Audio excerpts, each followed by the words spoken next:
Encore une fois sur les antennes de la télévision Héritage. Vous êtes en train de nous regarder de partout dans le monde. C'est votre magazine du Pro et tout de suite le sommaire.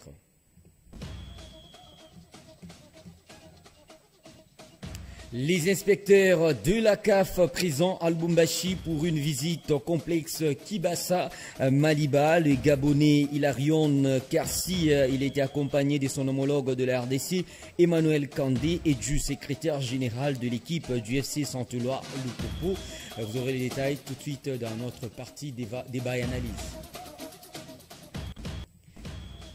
Récemment, il a paraphé un contrat avec la formation du tout-puissant Mazembe. Anglebert, blessé au genou, Diobéli Ndongala bénéficie d'une prise en charge de son nouveau président. Il s'agit là de Moïse Katumbi Chapwe qui va devoir envoyer ces derniers du côté de l'Europe pour des soins avant d'en découdre avec la saison 2024 aux couleurs de l'équipe du tout-puissant Mazembe. Anglebert, c'est tout pour le titre. Et tout de suite, la deuxième partie réservée au débat et analyse. Et sur ce plateau, j'ai dit d'emblée bonjour à vous Jean-Claude Sefou Sadiki et bienvenue dans ce magazine du Pro. Alors, la peur est une réaction, mais le courage est une décision qui est en même temps populaire. Bonjour cher Marc, bonjour à tous ceux qui nous suivent. Avec vous, nous allons devoir parler justement de l'organisation en rapport avec la prochaine Coupe d'Afrique des Nations de handball version féminine qui va se dérouler en République démocratique du Congo au mois de novembre de cette année 2024. Nous sommes là à Kinshasa. La dernière ligne droite en rapport avec cette organisation, c'était cette rencontre en rapport entre plutôt le président de la fédération au comité d'organisation de cette compétition et les comités nationaux des Jeux de la francophonie, M. Isidore.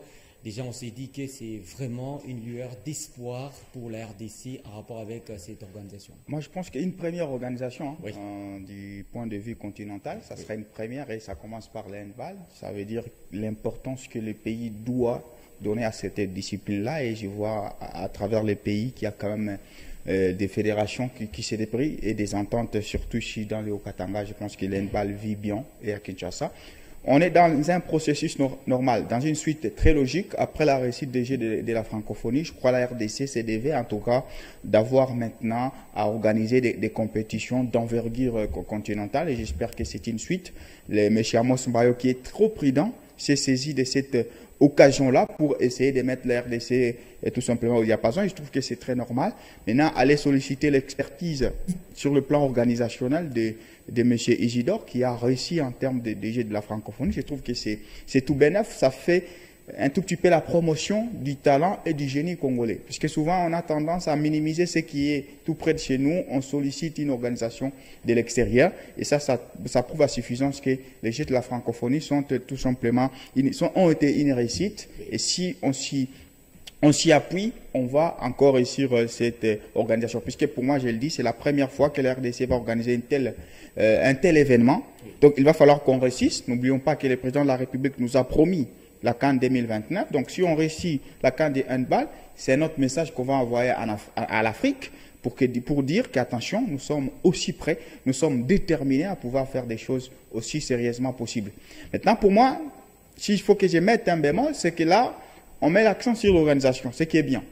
Est-ce qu'on met l'accent maintenant sur la préparation? Puisqu'au-delà de la bonne, des athlètes, de l'équipe nationale qui va y prendre part, il va falloir maintenant qu'on y va. Puisque les pays qui organisent une compétition se retrouvent devant une équation à deux inconnus.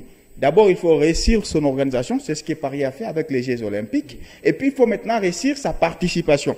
Paris a mis tout en œuvre pour que ces athlètes se retrouvent dans de bonnes conditions en termes de préparation, dans de bonnes conditions en termes de compétition. Et on a vu que Paris a battu les records, la France en général, en termes de médailles. Donc il va falloir maintenant qu'au-delà du volet organisationnel, qu'il y ait maintenant le volet préparation, que cette équipe-là soit bien préparée, qu'elle soit mise dans un bon contexte, afin que nous ne puissions pas seulement organiser, mais que nous organisions et que nous fassions une bonne participation de l'équipe nationale. L'avantage, Jean-Claude Sefou, avec le handball en République démocratique du Congo, on sait tous que les deux équipes nationales, chez les messieurs tout comme chez les dames, quand même, il y a des très bonnes bases déjà. Ouais, justement. Avec des athlètes qui viennent de l'Europe et tout. On a vu même la récente participation à la Coupe du Monde avec les messieurs. Ouais, c'est ça. Ouais, c'est ça. Moi, je pense que il y a un contexte. Je crois, pour moi, je ne comprends pas pourquoi M. Amos se retrouve du côté d'Inde. Parce que c'est là où il semble réussir, qui est du côté du comité olympique. Oui. Donc, à vouloir tout prendre, il y a des choses qui l'échappent, mais du côté de l'Inde, on peut tout dire de lui, mais il a réussi quand même à créer un contexte de viabilité. C'est une équipe qui respire. Oui. Ce sont des équipes, même de version masculine et féminine, ce sont des équipes qui respirent. Oui, il y a quand même quelques bémols à y mettre, mais au moins dans une vision un tout petit peu généraliste, je trouve que c'est quelqu'un qui fait un bon travail et déjà arrivé à s'attirer cette organisation-là, c'est un grand succès pour lui, puisqu'on ne peut plus les mettre de côté. Oui. Pour la première fois, la RDC aura organisé un tel événement. C'est grâce à Amos Mbayo qui s'est saisi de la réussite de Jésus et de la francophonie. Et je trouve que c'est ça l'opportunité qu'il y a. Quand on met l'opportunité plus les talents, il y a toujours de bons résultats. Avec la réalisation, on va encore une fois balancer ces images à l'illustration en rapport avec cette rencontre entre les deux dirigeants. C'est dans les soucis de fédérer toutes les expertises nationales que le président de la Fédération des handball du Congo, feront dans sigle, Amos Mbayo Kitenge, a échangé le lundi dernier 19 août 2024 avec les directeurs du comité national des Jeux olympiques plutôt des Jeux de la francophonie, voulais-je dire, Isidore Kwanja Ngembo. Nous allons à présent parler maintenant, Sport Roi, le football, mesdames et messieurs, dans ce numéro du Pro. On démarre avec l'inspection de la CAF, les inspecteurs de la CAF présents à Lubumbashi depuis le lundi dernier pour une visite au complexe Kibasa Maliba.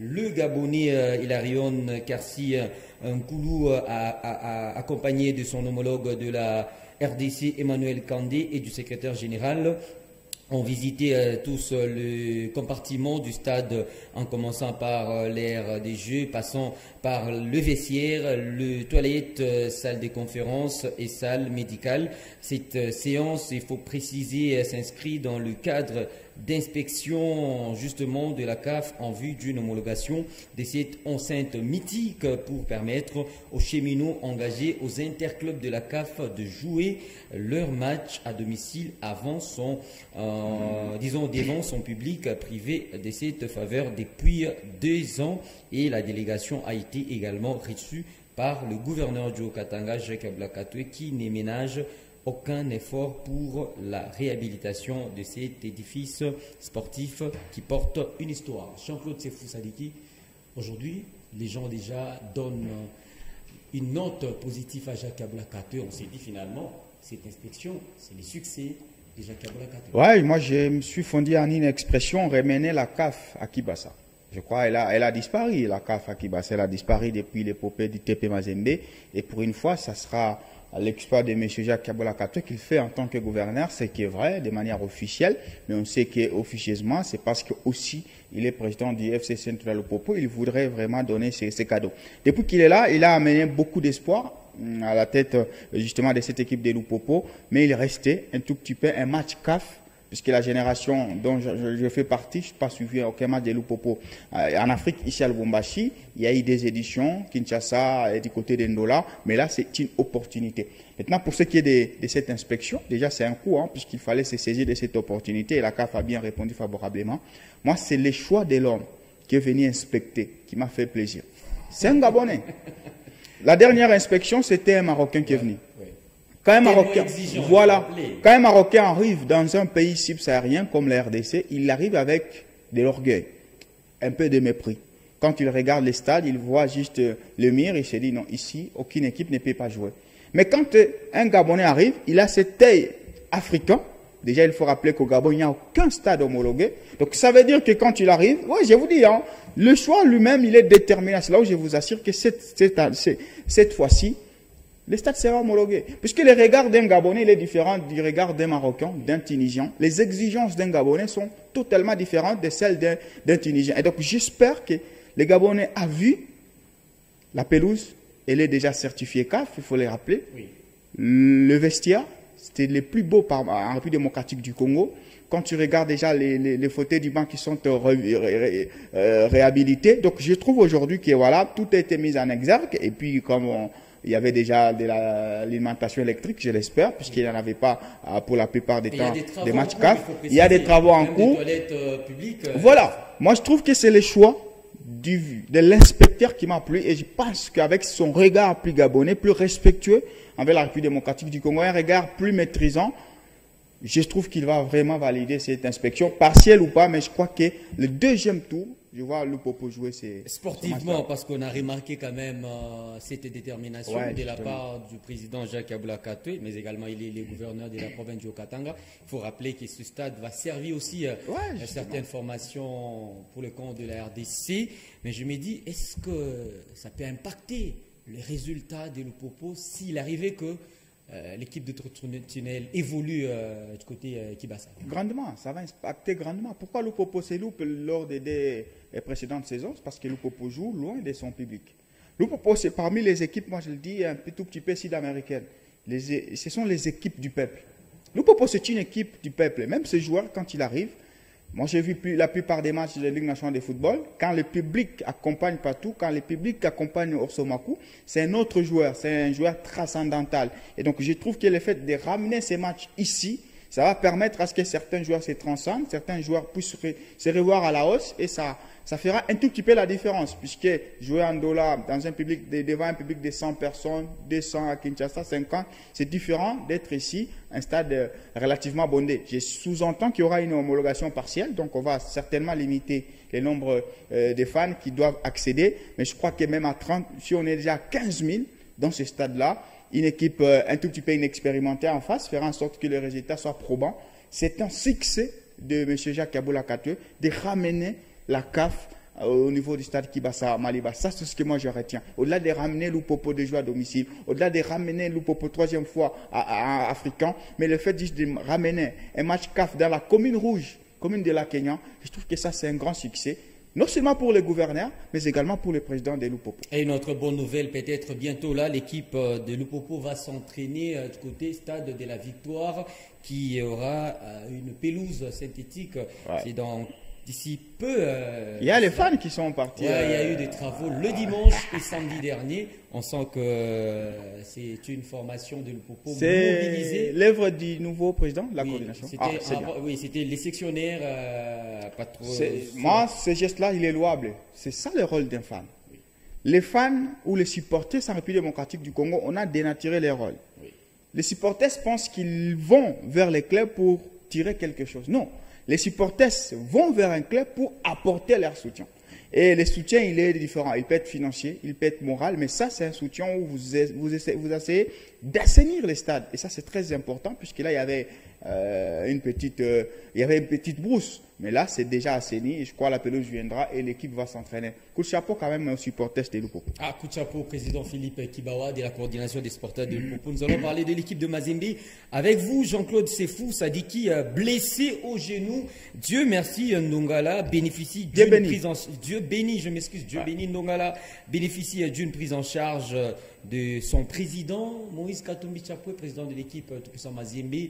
Anglebert, un message à l'équipe de Lupopo qui continue encore une fois de demander son joueur, de réclamer le retour de son joueur. Déjà, il faut dire que c'est dans les habitudes de Moïse Katumbi d'envoyer ses joueurs blessés parce que c'est une grave blessure. Ouais.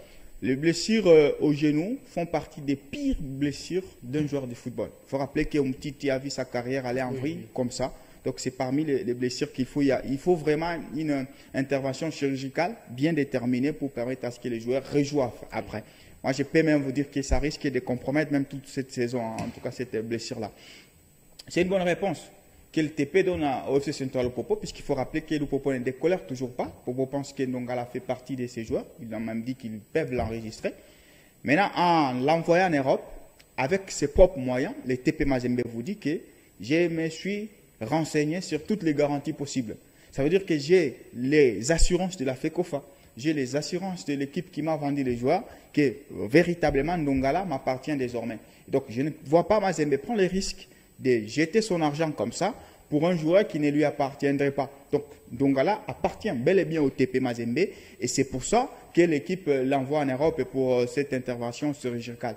Mais d'un autre côté, je trouve que c'est quand même amateur que le TP se précipite de signer un joueur blessé. Puisque je sais qu'avant de paraffer une signature, le joueur commence par la visite médicale. Ouais. C'est là qu'on déniche son aptitude physique. Je ne vois pas un club professionnel en 2024 signer un joueur qui est blessé au genou encore. Je peux comprendre une blessure autre, non, c'est peut-être, mais la blessure au genou, elle est tellement dangereuse pour un joueur de foot. Comment Mazembe s'est empressé de signer Ndongala alors blessé? Parce qu'on me dit, il ne sait même pas entraîner, on a déniché déjà sa blessure. Donc, c'est une blessure ancienne. Ça sous-entend que le gars n'a pas effectué la visite médicale, et ça, c'est trop amateur au rang du TP Englebert Mazembe. Est-ce que Mazembe n'avait pas de nouvelles de ce mercato de Lupopo et à tout prix, il fallait asphyxier Lupopo, le déstabiliser. Ouais, c'est ça. L'objectif, c'est de prendre ce meilleur les meilleurs, non, la concurrence, c'est de la bonne guerre que Mazembe fasse ça. C'est comme ça que les grands agissent. Maintenant, il va falloir que vous puissiez faire un geste de manière professionnelle. Ah oui. Prendre un joueur qui est apte à jouer chez vous. Puisque aujourd'hui, non seulement vous avez déboursé l'argent à FC Trinité, non seulement vous avez donné la prime aux joueurs, maintenant aujourd'hui vous êtes obligé de l'envoyer en Europe. Donc, que bénéficie Mazembe dans ça? Oui, c'est vrai, je voulais déstabiliser Lupopo, mais en déstabilisant Lupopo, tu dépenses énormément d'argent que tu aurais dû mettre encore pour un autre joueur, puisque je sous-entends prime de signature du joueur, transfert à FC Trinité, prise en charge médicale en Europe et tout. C'est peut-être même 2 joueurs de Ligue nationale de football qui pourraient bien te renforcer durant cette nouvelle saison, alors que tu investis sur un joueur qui va aller au lit, se reposer en Europe pour la première fois. Donc, je trouve que c'est un tout petit peu amateur, la gestion du dossier Ndongala jusqu'ici par le TP Englebert Mazembe, et ça prouve à suffisance que nos soupçons sur l'amateurisme dans notre football se confirment même quand on s'appelle TP Mazembe. Et on termine ce numéro du Pro Bosco Mweu, véritable caillou, voulais-je dire, dans la chaussure de certains dirigeants qui cherchent le départ de ces derniers arrivés à la tête de cette commission en 2017. Ah, véritable Game of Thrones, c'est une guerre d'ego, je trouve. Ce que je sais, d'après les gens qui côtoient Bosco, il dresse un portrait d'un homme digne, sincère, qui ne chancelle pas. Alors qu'il se retrouve dans un environnement mafieux. Puisqu'il faut le dire aujourd'hui que la Ligue nationale de football est incapable de publier un calendrier juste parce qu'il y a des tractations, des dessus de cartes. Il y a des gens qui veulent qu'il n'y ait pas de relégation, notamment Sangabalende, notamment les dignitaires de Sangabalende. Je peux citer nommément M. Alphonse Ngoy Kassanji qui a dit qu'il va tout faire pour que Sangabalende ne soit pas rétrogradé en Ligue 2. Je crois que c'est ces pesanteurs-là qui pèsent maintenant sur Bosco, et il y a maintenant certains ou certaines personnes, certains individus qui chercheraient sa tête. Mais il y a aussi la question à se poser, est-ce que l'homme est-il à la place qu'il faut? Est-ce que c'est l'homme qu'il faut à la place qu'il faut? Quand je regarde le bilan de ces messieurs, je trouve que voilà, il est quand même assez positif. Contre vents et marées, Bosco a tenté de relever ses footballs, comme la saison qui vient de finir, malgré les remous et les tout, il a essayé de le faire. Tu vois, quand on est dans une société malsaine et qu'on tente d'être honnête, on ne peut que s'attirer des ennemis. Donc c'est à lui maintenant de voir de quel côté il va continuer à franchir. Et surtout, moi, je pense que ce sont maintenant les clubs qui doivent se prononcer. Parce que nous avons une association des clubs, apparemment.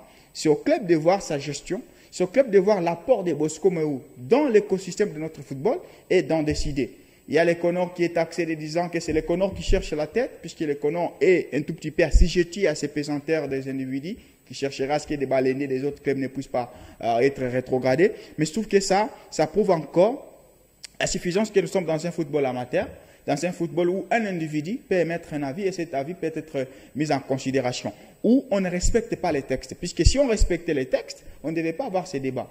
Il faut se rappeler que la commission dont dirige M. Bosco est hors mandat. Est-ce que si on lui demandait qui est élection, ça ne serait pas aussi mal, puisque ça ne ferait que respecter les textes. Et malheureusement, il n'y a que des nominations. Oui, il y a des nominations. Maintenant, il va falloir vraiment qu'il puisse, aux dernières nouvelles, l'Econor a décliné cette information. Pour l'Econor, il n'a jamais été question de remplacer. C'est vrai qu'il y avait une réunion où il fallait établir les faits et tout, mais c'était houlé, mais on n'a jamais pensé à les remplacer. Donc, Bosco Mweu peut encore rester. On va juste renforcer un tout petit peu sa commission ou lui donner quelques prérogatives autres que celles qu'il avait eues avant. Mais je crois que c'est quand même l'homme qui a prouvé qu'il peut améliorer notre football. Merci à vous, Jean-Claude Sefou Sadiki. Merci à vous. Je vous transmets tous mes sentiments sportifs à vous et à tous les fans de Vita qui me suivent depuis Kinshasa. Merci à vous, chers fans de Banambongo depuis Kinshasa, capitale de la démocratie du Congo. Nous allons nous retrouver, ce sera le vendredi prochain pour une autre livraison de Dupro Au revoir et à la prochaine.